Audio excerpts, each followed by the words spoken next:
بسم اللہ الرحمن الرحیم۔ میں ہوں ڈاکٹر جی ایم چودھری اور اپنے program current affairs with doctor G M Chaudhry کے ساتھ آپ کی خدمت میں حاضر ہوں۔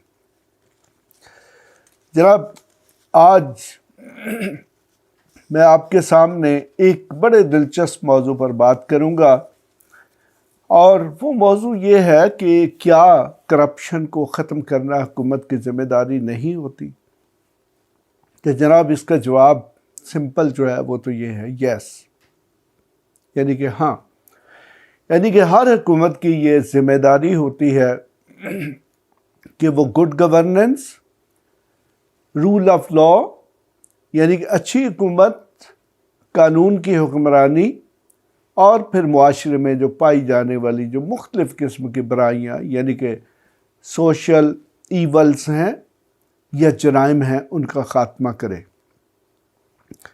لیکن پاکستان ایک بڑی دلچسپ ریاست ہے۔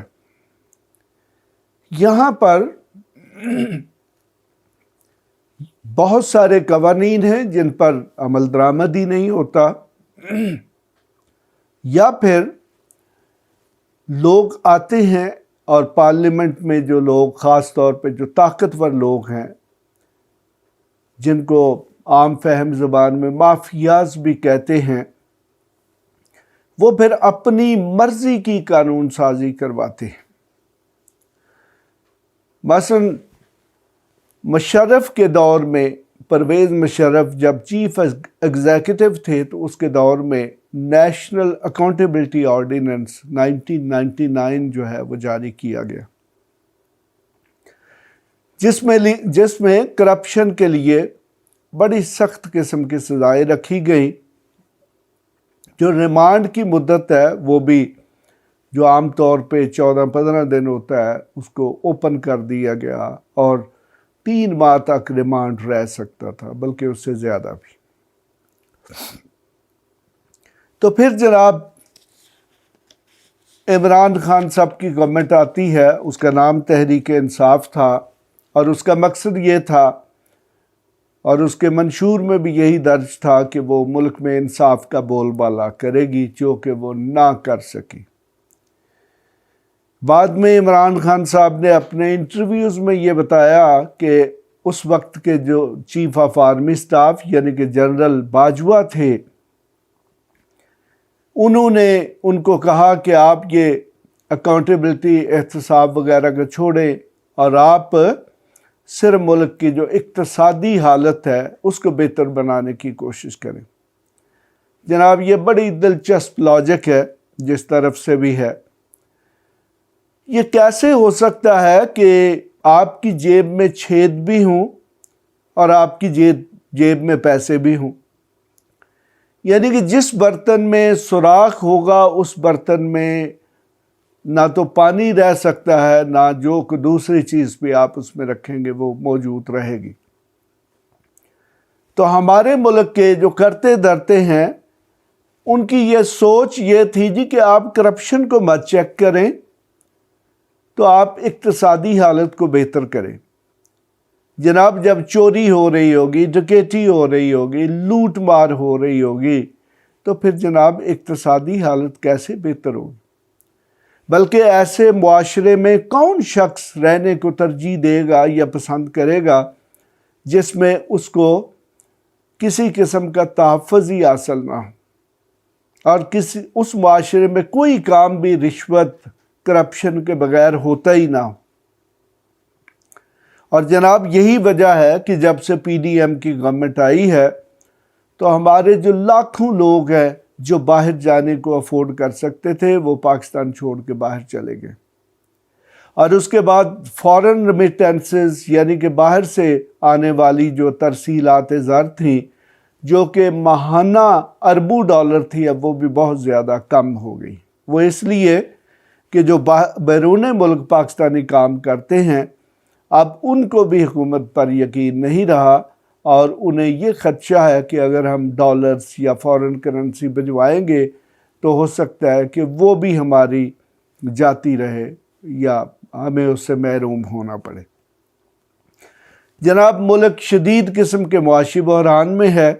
اور اس معاشی بحران کے لیے جو انٹرنیشنل ادارہ موجود ہے وہ اسے IMF کہتے ہیں، یعنی کہ انٹرنیشنل مانیٹری فنڈ۔ دیکھیں یہ جو ادارہ ہے یہ کوئی عام بینک نہیں ہے، بلکہ یہ ایک ایسا مالیاتی ادارہ ہے جو کہ حکومتوں کو کہ جن کے معاشی حالات خراب ہو جاتے ہیں ان کو بجٹری سپورٹ دیتا ہے، لیکن اس کے ساتھ ساتھ جب وہ حکومتوں کو قرض دیتا ہے تو ساتھ ساتھ وہ یہ بھی کہتا ہے کہ جو ایسی وجوہات ہیں جن کی وجہ سے ان کی معاشی بدحالی ہوئی ان کا بھی خاتمہ کیا جائے۔ اور یقیناً کوئی بھی بینک یا کوئی بھی قرض دینے والا شخص جو ہے وہ اتنا محتاط ضرور ہوتا ہے کہ وہ کہتا ہے کہ اگر آپ نے مجھ سے قرض لینا ہے تو آپ مجھے بتائیں کہ آپ کے پاس واپس کرنے کی بھی صلاحیت موجود ہے کہ نہیں۔ تو جناب پاکستان نے جب IMF سے پیکج لینے کی کوشش کی جو کہ آلریڈی جاری تھا، تو موجودہ پیکج جو ہے کہا جاتا ہے جی کہ اس کی جو رقم ہے وہ تقریباً $6 ارب سے زیادہ ہوگی۔ تو IMF نے بہت ساری شرائط رکھ دی اور اس نے یہ کہا کہ جب تک آپ ان شرائط کو پورا نہیں کریں گے اس وقت تک آپ کو قرضہ نہیں ملے گا۔ تو جناب ان شرائط میں کیا ہے؟ ان شرائط میں یہ ہے، وہ کہتے ہیں جی کہ آپ ملک سے کرپشن کا خاتمہ کریں۔ تو یہاں پہ بڑی دلچسپ بات ہے کہ PDM کی جب حکومت آئی تو اس نے جو سب سے پہلا کام کیا، اس نے جو نیشنل اکاؤنٹیبلٹی آرڈیننس یعنی کہ قومی احتساب کا قانون تھا اس کا تیا پانچا کیا، یعنی کہ اس میں ایسی تبدیلیاں کر دی کہ اب کوئی شخص اگر 500 ملین یعنی کہ 50 کروڑ روپے سے کم کی کرپشن کرتا ہے تو پھر جو قومی احتساب بیورو ہے یعنی کہ نیشنل اکاؤنٹیبلٹی بیورو جو ہے اس کے پاس یہ اختیار نہیں ہے کہ اس شخص کو پکڑ سکے یا اس کے خلاف کارروائی کر سکے یا اس کے خلاف تحقیقات کر سکے یا اس کو سزا دلوا سکے۔ مقصد یہ ہے کہ ہماری حکومت، موجودہ PDM کی حکومت چاہتی ہے کہ کھلی کرپشن ہو۔ دیکھیں اس کے علاوہ ایک 1947 کا اینٹی کرپشن لا ہے اور اس میں معمولی سی سزا ہے، اور اس کرپشن کے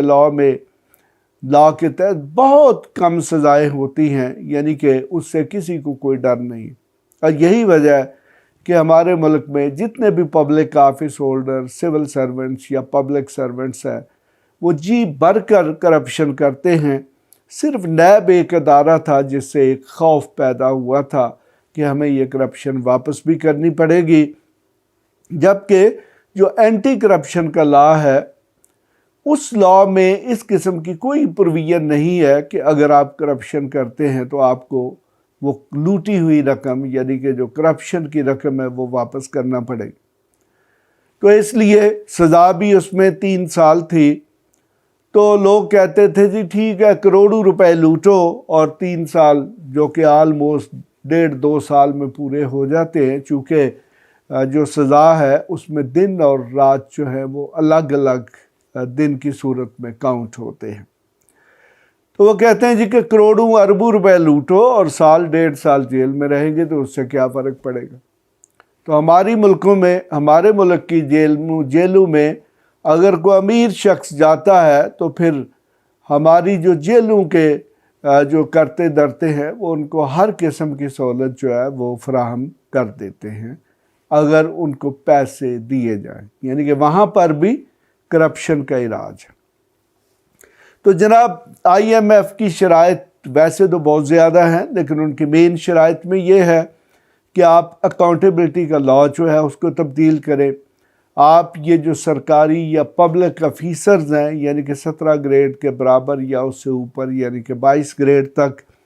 وہ اپنے اثاثے ڈکلیئر کرے اور ان اثاثوں کو آپ پبلش کریں، یعنی کہ ہر شخص کو یہ پتہ ہو کہ جب یہ شخص آفیسر بنا ہے تو اس کے پاس کیا اثاثے تھے، یعنی کہ کتنے پیسے جائیدادیں یا بینک اکاؤنٹ تھے، اور اس کے افسر بننے کے بعد اس نے کتنی لوٹ مار کی۔ پھر اس میں یہ کہا گیا جی کہ یہ جو ٹیکس چوری میں شرائط میں یہ بھی ایک شرط ہے کہ جو ٹیکس چوری میں لوگ ملوث ہیں ان کو بھی سزا دی جائے۔ پاکستان میں جو شخص کرپشن کرتا ہے وہ یقیناً ٹیکس بھی نہیں دیتا، یا ہمارے ملک میں جو بہت بڑے بڑے بزنسز ہیں، لاز میں ہمارے جو ٹیکس کے لاز ہیں ان میں ایسی خامیاں ہیں کہ وہ کروڑوں اربوں روپے کا ٹیکس گورنمنٹ کو نہیں دیتے۔ اسی طرح ایک بے نامی ایکٹ تھا، یعنی کہ بے نامی ٹرانزیکشنز ایکٹ، جس میں بہت سارے لوگ جو کرپشن کرتے ہیں خاص طور پر یا ناجائز ذرائع سے دولت حاصل کرتے ہیں، تو وہ اپنے نام پر جائیدادیں یا بینک اکاؤنٹس نہیں رکھتے، وہ اپنے کسی ہمسائے کے نام، کسی فرنٹ مین کے نام یا کسی اور دوسرے شخص کے نام پر وہ اکاؤنٹس یا جائیدادیں بناتے ہیں تاکہ وہ پکڑی نہ جائیں۔ تو جناب آئی ایم ایف نے یہ بھی کہا ہے کہ آپ یہ جو بے نامی ٹرانزیکشنز کا ایکٹ ہے اس کو بہتر بھی بنائیں، اور اس میں سزائیں بھی ہونی چاہیے، یعنی کہ ایسی جائیدادیں جو بے نامی ہوں وہ ساری کی ساری ضبط ہونی چاہیے اور ان شخص کو سزا بھی ہونی چاہیے۔ جناب آئی ایم ایف کی ہمیں جو گورنمنٹ بتاتی ہے وہ یہی بتاتی ہے کہ اس نے کہا ہے کہ بجلی مہنگی کر دیں، گیس مہنگی کر دیں، پیٹرول مہنگے کر دیں، یا اور بہت سارے ٹیکسز لگائیں۔ تو یقیناً جناب جو شخص یا جو ادارہ آپ کو اربوں روپے کے قرضے دے گا تو وہ یہ بھی دیکھے گا کہ یہ قرضے واپس کہاں سے آنے ہیں۔ تو قرضوں کا خاص طور پر جو ملکوں سے قرضے واپس لینے کا ایک ہی پر اثر قسم کا طریقہ کار ہے، اور وہ یہ ہے کہ ان کو کہا جائے جی کہ آپ لوگوں پر ٹیکس لگا دیں، چونکہ ٹیکس ایک ایسی صورت ہے کہ جس میں فوری طور پر رقم جو ہے وہ گورنمنٹ کے خزانے میں آتی جاتی ہے۔ مثلا دیکھیں، اگر پیٹرول پر، ڈیزل پر، بجلی کے بلوں پر، گیس کے بلوں پر ٹیکس لگا دیا جاتا ہے تو یہ وہ رقم ہے جو کہ ہر مہینے، اور خاص طور پر یہ جو petrol, diesel, gas, L P G پر ٹیکس ہے، یہ تو ہر لمحے اکٹھا ہو رہا ہوتا ہے۔ یعنی کہ جیسے ہی آپ گاڑی میں پیٹرول ڈلوائیں گے تو آپ کو آپ کی طرف سے جو ٹیکس کٹے گا جتنا آپ نے پیٹرول ڈلوایا تو وہ فوری طور پر خزانے میں چلا جاتا ہے۔ تو جناب اس صورت میں ہماری حکومتیں تو چاہتی ہیں کہ کرپشن عام ہو، لا قانونیت عام ہو، لیکن جو انٹرنیشنل ادارے اور خاص طور پر انٹرنیشنل مانیٹری فنڈ اور اسی طرح یو این او کے اور بھی بہت سارے ادارے ہیں جو کہتے ہیں جی کہ آپ اچھے قوانین بنائیں جن کی وجہ سے گڈ گورننس ہو اور سوسائٹی سے ایکسپلائٹیشن ختم ہو۔ لیکن ہماری حکومتیں اور ہمارے سیاستدان نہیں چاہتے کہ ہمارے ملک میں گڈ گورننس ہو، رول آف لا ہو، اور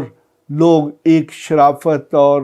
ایکسپلائٹیشن یعنی کہ احتسال کے بغیر زندگی گزار سکے، کیونکہ ہمارے سیاستدان ملک میں اچھی حکومت کے لیے نہیں آتے بلکہ وہ تو اچھی لوٹ مار کرنے کے لیے آتے ہیں، اور پھر جب تک برسر اقتدار رہتے ہیں جی بھر کر قومی وسائل اور قومی جو خزانہ ہے اس کو لوٹتے ہیں۔ جناب آپ بھی اس پر غور کریں اور آپ دیکھیں گے کہ آپ کے ارد گرد بہت سارے آپ کو ایسے سرکاری افسران یا سیاستدان ملیں گے کہ سیاست میں آنے سے پہلے یا سرکاری نوکری میں آنے سے پہلے ان کے پاس کوئی خاص جائیدادیں اور معاشی وسائل نہیں تھے،